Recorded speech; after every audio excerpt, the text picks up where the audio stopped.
Mari kita selidiki fakta mengejutkan ini bersama-sama. Hampir 2.500.000 orang mengambil keputusan yang sama hanya dalam waktu 30 hari. Bukan karena perang atau bencana alam, melainkan akibat pergeseran persepsi yang sunyi dan menghancurkan. Bandara yang dibangun untuk menyambut dunia kini berubah menjadi pusat kepergian massal. Tingkat hunian hotel anjlok dari kapasitas penuh hingga tersisa 25% saja. Lebih dari 80% penerbangan lenyap dari papan informasi. Di kota yang puluhan tahun memamerkan citra kebal bencana ini, keheningan mulai merayap di setiap sudut menara dan mal mereka. Dubai tidak kalah dalam perang fisik, melainkan kehilangan sesuatu yang tidak bisa dibeli kembali dengan uang. Kehilangan inilah yang menjadi kisah nyata yang diabaikan banyak orang. Berdiri setinggi 2.717 kaki, Burj Khalifa tidak pernah sekedar menjadi bangunan biasa, melainkan sebuah deklarasi kekuasaan.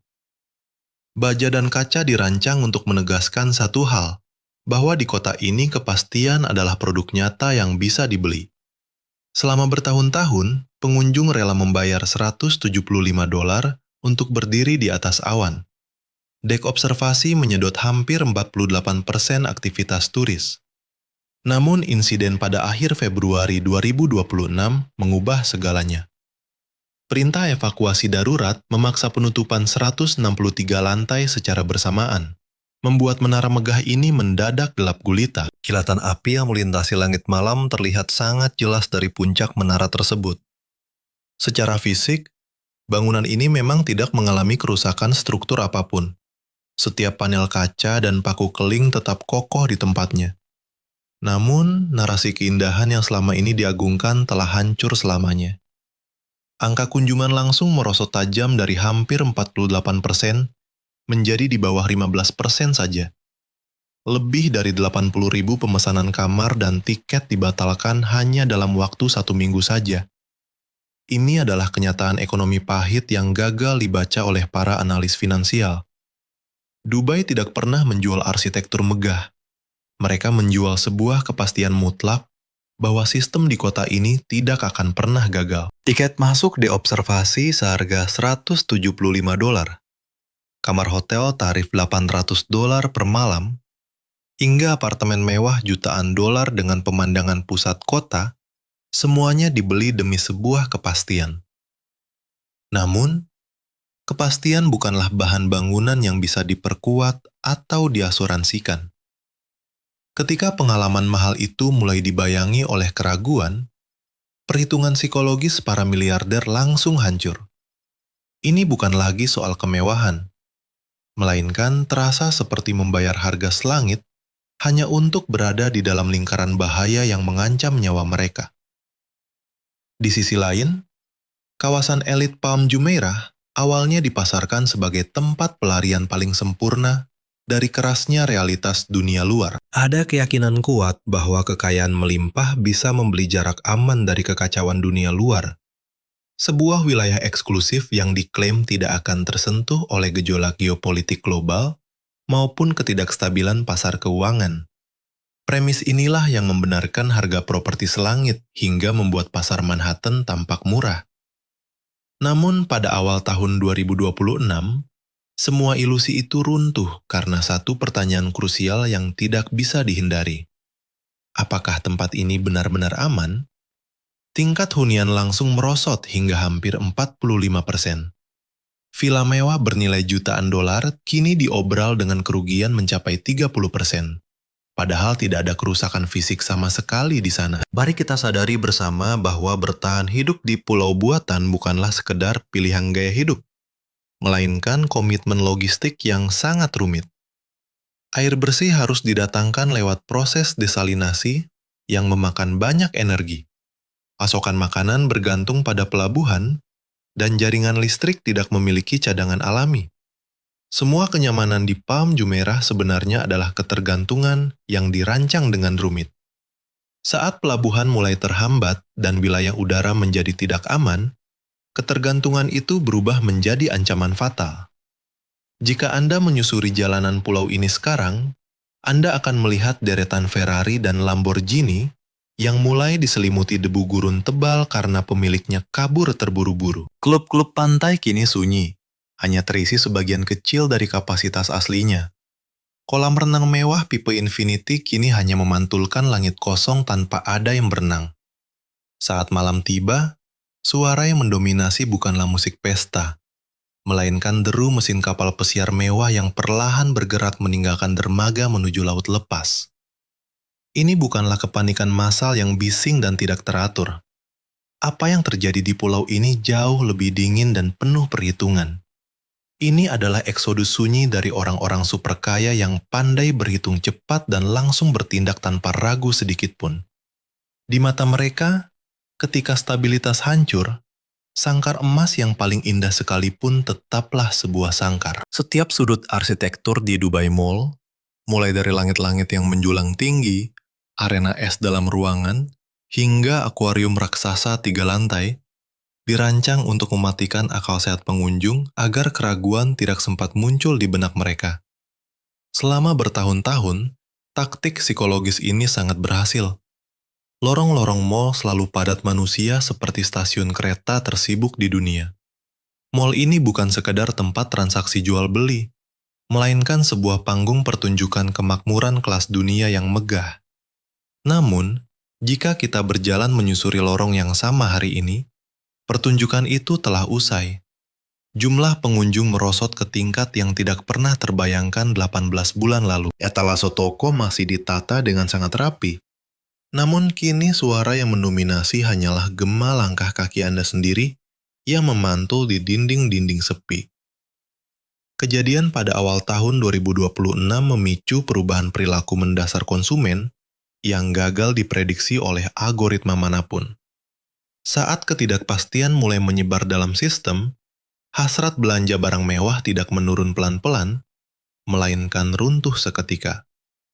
Tas tangan seharga beberapa ribu dolar tidak lagi terasa sebagai ajang pamer status sosial, ketika prioritas hidup Anda berubah drastis menjadi upaya penyelamatan diri. Kemewahan membutuhkan satu pondasi utama untuk bisa bertahan hidup, yaitu rasa aman yang mutlak. Tanpa adanya rasa aman mutlak tersebut, seluruh kategori barang mewah akan langsung kehilangan nilainya dalam sekejap. Merek yang masih memiliki nilai psikologis di tengah situasi penuh ketidakpastian ini bukanlah butik pakaian kelas atas atau toko perhiasan berlian, melainkan produk praktis yang berfokus pada daya tahan. Sementara itu, ruang pamer mobil sport Italia yang berkilauan kini berubah fungsi layaknya museum sunyi dari masa lalu yang terasa sangat jauh. Di antara kerumunan orang yang bergegas meninggalkan kota ini pasca Februari 2026, berapa banyak yang masih memikirkan kartu keanggotaan VIP mall, dan berapa banyak yang hanya memikirkan paspor serta uang tunai darurat. Mari kita alihkan pandangan kita ke kawasan Dubai Marina, yang sengaja dibangun untuk pangsa pasar yang sangat berbeda dari Palm Jumeirah. Kawasan ini bukan untuk kelompok ultra kaya, melainkan untuk para profesional global seperti manajer keuangan dan direktur teknologi yang bekerja lintas zona waktu. Mereka memilih menetap di Dubai bukan karena kemewahan semata, melainkan karena perhitungan matematis yang sangat logis, yaitu pajak rendah, gaji tinggi, infrastruktur modern, dan gaya hidup nyaman sebagai imbalan kerja keras. Perbedaan karakter demografi inilah yang memegang peranan sangat penting untuk menganalisis apa yang sebenarnya terjadi selanjutnya secara lebih mendalam. Sebagai jurnalis, saya paham bahwa para profesional tidak akan bertindak hanya berdasarkan insting. Mereka bergerak berdasarkan data real. Pada April 2026, arus data di kawasan Marina menunjukkan satu kesimpulan mutlak yang sangat suram. Pemesanan hotel di wilayah tersebut anjlok lebih dari 60%. Namun, ada satu angka lagi yang menghancurkan semua narasi optimistis pemerintah tentang pemulihan ekonomi sementara ini, yaitu pesanan layanan antar makanan yang jatuh hingga hampir 90%. Layanan antar makanan bukanlah metrik gaya hidup mewah, melainkan detak jantung asli yang menunjukkan apakah sebuah komunitas hunian masih hidup atau sudah mati ditinggalkan. Mari kita selidiki realitas pahit ini bersama-sama. Penurunan 90% tidak sekedar mengindikasikan gangguan pariwisata musiman, melainkan sinyal bahwa warga setempat telah pergi selamanya. Sebagai jurnalis, saya melihat dampak eksodus kelas profesional bekerja dalam skala waktu yang jauh melampaui krisis itu sendiri. Mereka memindahkan anak-anak mereka ke sekolah baru, menandatangani sewa di kota lain, membangun jaringan baru, dan berhenti menganggap kota ini sebagai rumah. Menyusuri Marina hari ini menyuguhkan disonansi kognitif yang nyata. Gedung pencakar langit masih menyala, otomatis seolah penuh. Namun meja restoran yang dulu penuh antrean kini kosong melompong. Energi luar biasa yang dulu mendefinisikan kawasan ini. Kepadatan dan momentum orang-orang ambisius yang bergerak di tempat yang sangat mereka yakini, kini benar-benar lenyap tak bersisa. Sebuah kota tentu bisa bertahan dari hilangnya para turis, karena pariwisata adalah komoditas yang bisa diperbarui.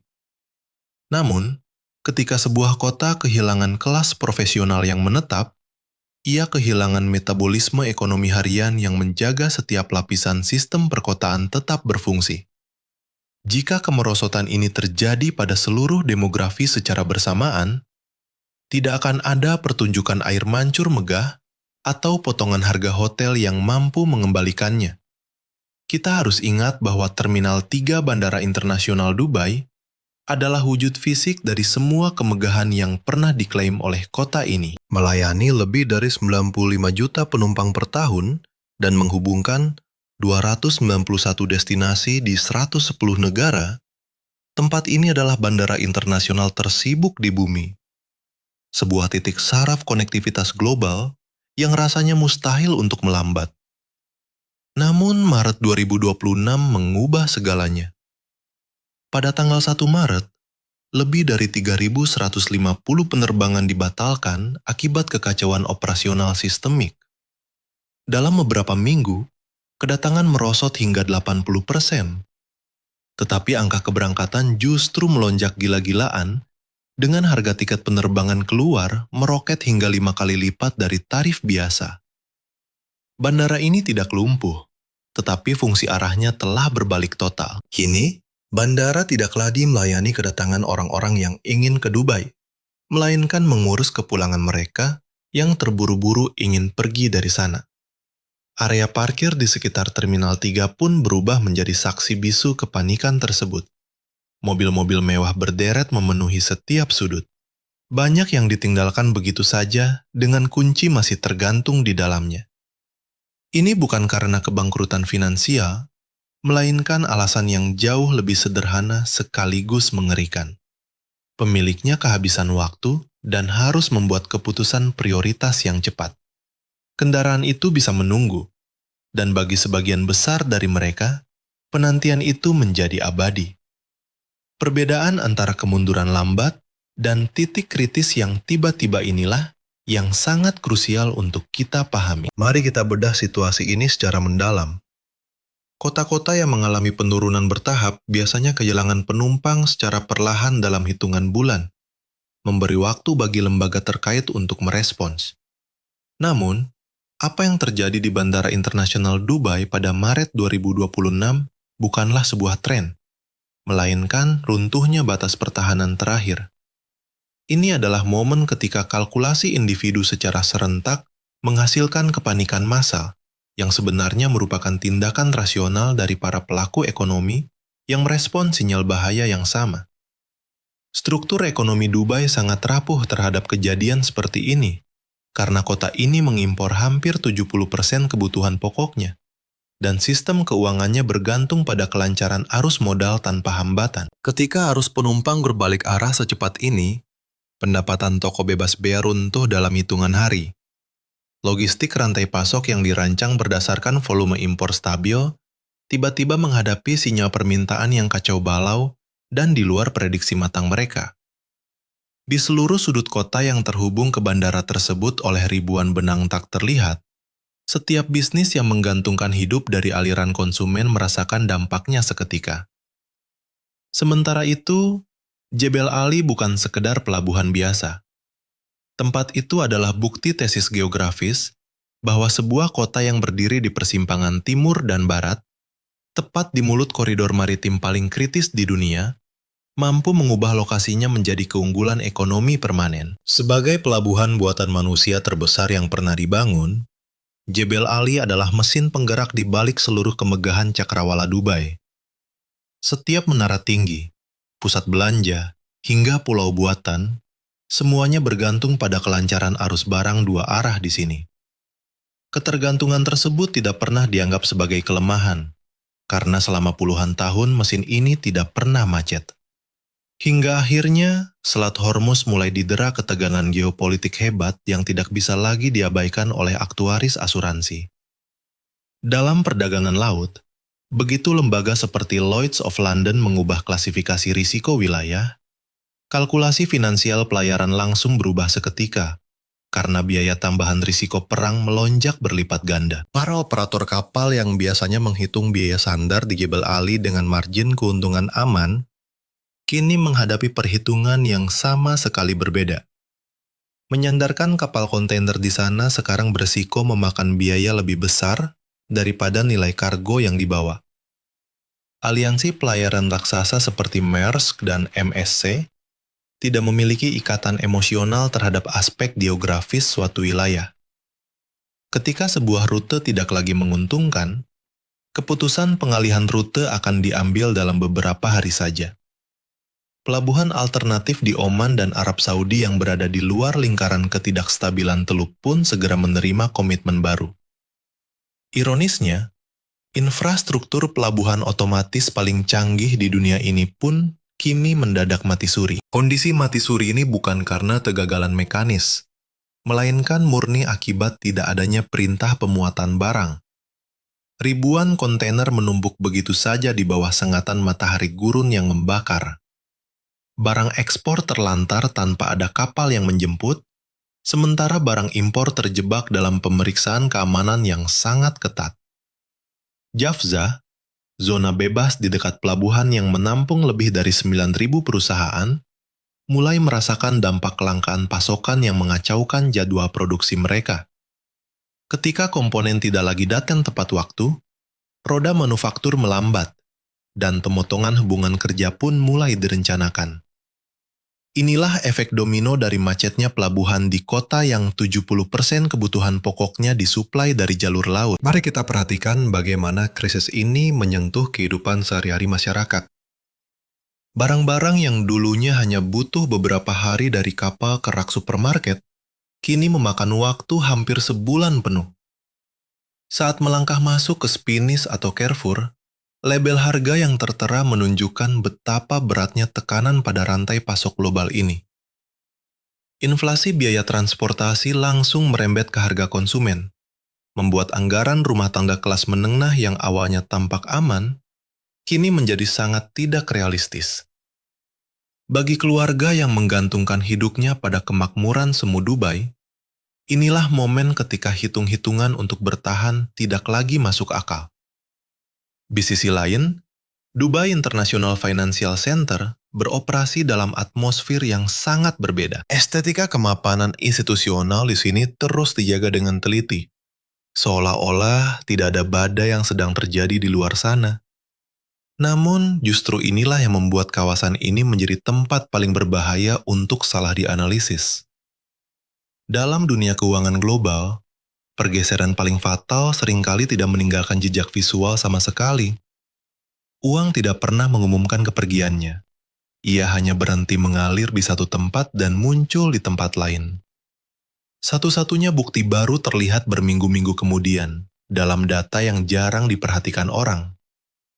Ketika risiko geopolitik diteluk melampaui batas toleransi lembaga raksasa seperti Goldman Sachs dan Morgan Stanley, respons mereka bukanlah merilis pernyataan pers. Respons nyata mereka adalah serangkaian instruksi internal senyap. Melalui operasi keuangan, memindahkan modal dari rekening di Dubai menuju Zurich, Singapura, dan Manhattan dengan efisiensi yang luar biasa dingin. Miliaran dolar berpindah bukan lewat kepanikan pasar, melainkan melalui fungsi rutin sistem perbankan global. Padahal, Dubai International Financial Center dibangun di atas fondasi hukum yang sangat canggih, dengan mengadopsi prinsip hukum adat Inggris untuk menjamin kepastian hukum di wilayah yang secara historis tidak stabil. Keunggulan struktural inilah yang awalnya berhasil menarik komitmen lembaga keuangan dunia. Namun, krisis tahun 2026 ini menelanjangi batas rapuh dari keunggulan yang selama ini mereka banggakan. Kita harus menyadari bahwa kepastian hukum hanya melindungi bisnis dari sengketa kontrak, tetapi sama sekali tidak berdaya melawan realitas geografi fisik. Ketika kilatan rudal mulai terlihat dari jendela distrik keuangan, arsitektur hukum tercanggih sekalipun tidak bisa menenangkan para direktur risiko global. Pertanyaan krusial di benak mereka adalah, apakah infrastruktur fisik penopang operasional masih bisa diakses dengan aman atau tidak? Institusi besar seperti HSBC dan Standard Chartered terpaksa mengaktifkan protokol darurat yang selama ini hanya tersimpan di laci rencana kesinambungan bisnis tanpa pernah disentuh. Kantor mereka memang tetap buka, dan lampu-lampu di dalam gedung pencakar langit itu tetap menyala. Mari kita selidiki apa yang sebenarnya terjadi di balik dinding kaca pencakar langit Dubai. Anda dan saya akan melihat bagaimana jumlah staf di kantor-kantor megah itu mulai menyusut secara diam-diam seiring peralihan ke sistem kerja jarak jauh yang permanen. Sebuah bank yang menutup kantornya di Dubai akan memicu berita besar. Namun, jika mereka memindahkan karyawannya secara perlahan ke Singapura atau London, sambil mempertahankan plang nama fisik, tidak akan ada berita sama sekali. Dalam beberapa bulan, institusi itu telah berubah total tanpa disadari siapapun.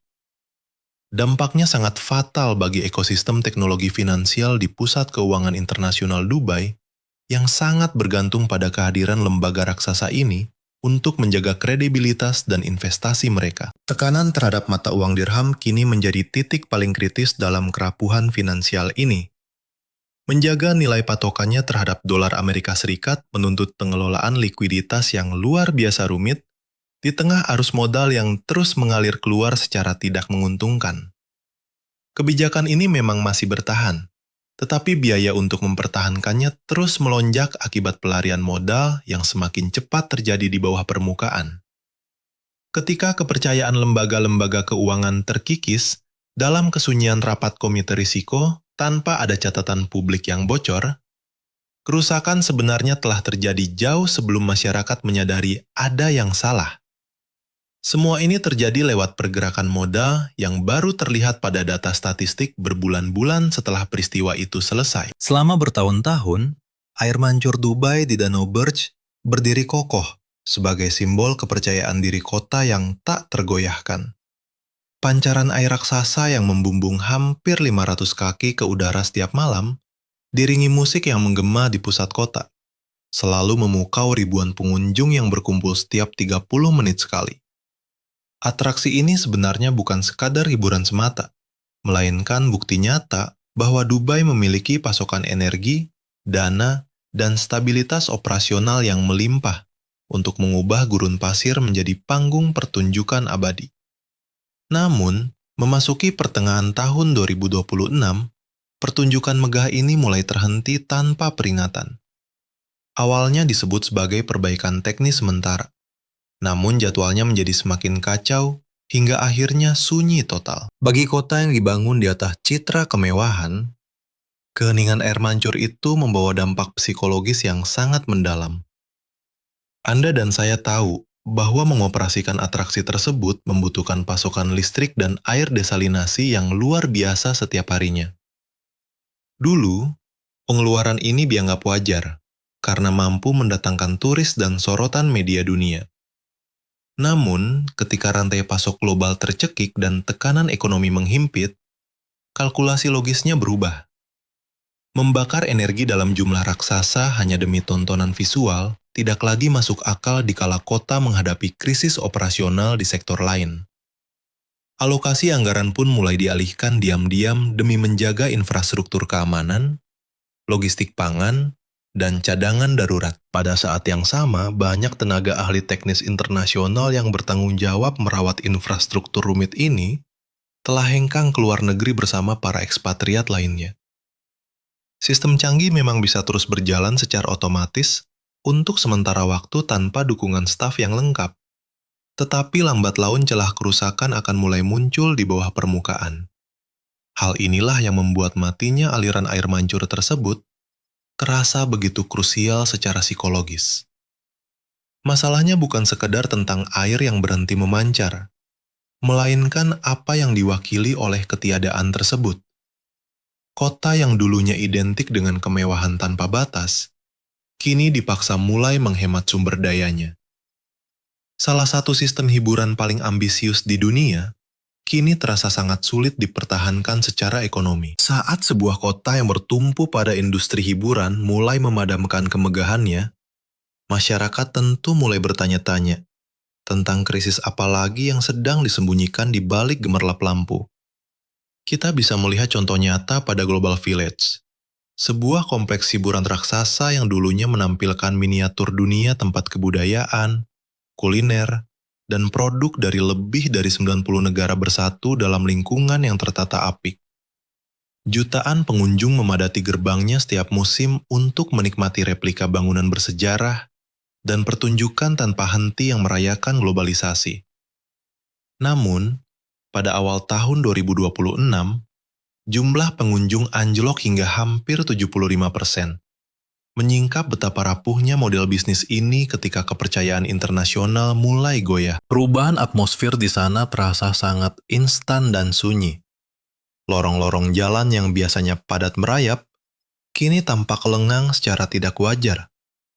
Musik memang masih terdengar dari pelantang suara, tetapi energi kehidupan yang dulu menghidupkan tempat ini seolah menguap tanpa bekas. Para pedagang mulai memangkas pesanan barang akibat kekacauan logistik di pelabuhan Jebel Ali. Bahkan, banyak pengusaha kecil memilih angkat kaki dan membiarkan stand mereka kosong karena biaya sewa tak lagi sebanding dengan pemasukan. Merawat bangunan megah ini membutuhkan stabilitas listrik, gaji karyawan, logistik impor, dan kunjungan turis yang berjalan beriringan. Begitu satu pilar goyah, tekanan langsung menjalar cepat ke seluruh sistem dan sulit untuk diabaikan. Sungguh ironis melihat tempat yang dibangun untuk merayakan konektivitas global, kini justru sekarat karena dunia di luar sana semakin terpecah belah. Negara-negara mulai menutup diri, korporasi beralih ke strategi bertahan yang konservatif, konsumen memotong pengeluaran non-primer, dan rute pengiriman menjadi sangat mahal serta tidak menentu.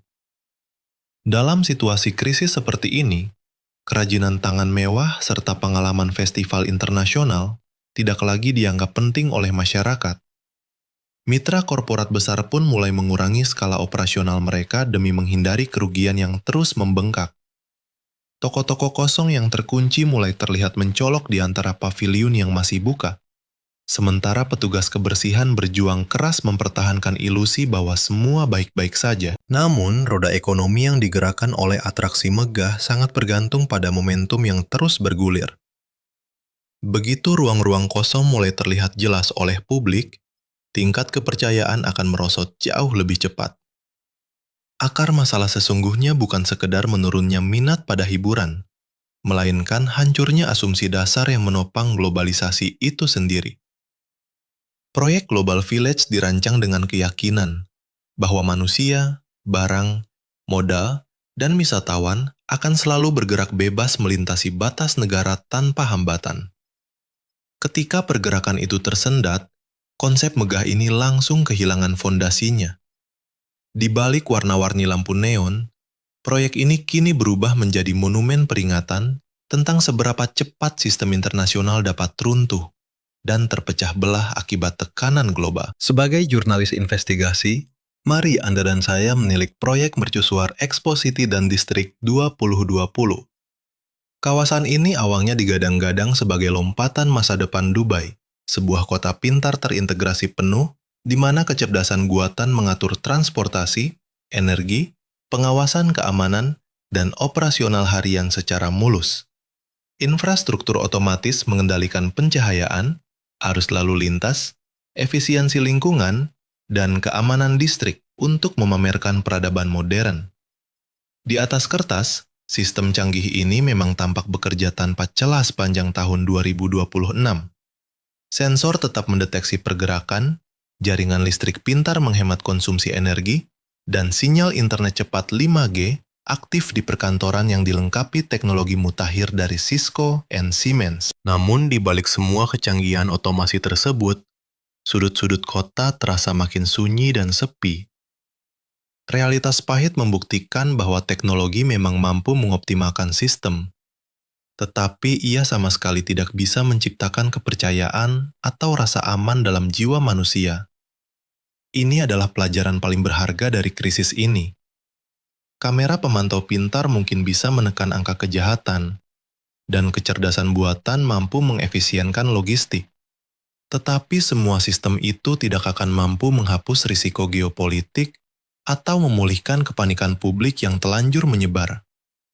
Saat ketidakstabilan mulai merembet ke seluruh wilayah, perusahaan multinasional secara diam-diam memindahkan pusat data sensitif, staf ahli, dan infrastruktur cadangan mereka ke Eropa dan Amerika Serikat demi keselamatan bisnis. Akibatnya, banyak perusahaan rintisan memilih menunda rencana ekspansi mereka, dan perekrutan talenta global pun melambat drastis. Bahkan para pekerja ekspatriat ahli yang dulunya memandang Dubai sebagai ladang emas jangka panjang, kini mulai meragukan apakah infrastruktur mewah saja cukup untuk menjamin hidup mereka di tengah situasi yang makin tidak menentu.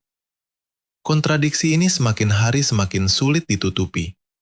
Distrik-distrik modern tetap beroperasi mulus sesuai cetak biru para insinyur, namun kawasan ini kehilangan interaksi manusia yang memberi nilai ekonomi pada sistem tersebut. Lampu jalan otomatis menyinari jalanan aspal yang kosong melompong. Sementara gedung pencakar langit yang sepi penyewa tetap menyalakan sistem pendingin udara berbiaya mahal setiap waktu. Apartemen mewah di sana masih patuh pada perintah suara penghuninya. Sementara penghuni itu sendiri sibuk merencanakan strategi untuk angkat kaki dari kota ini.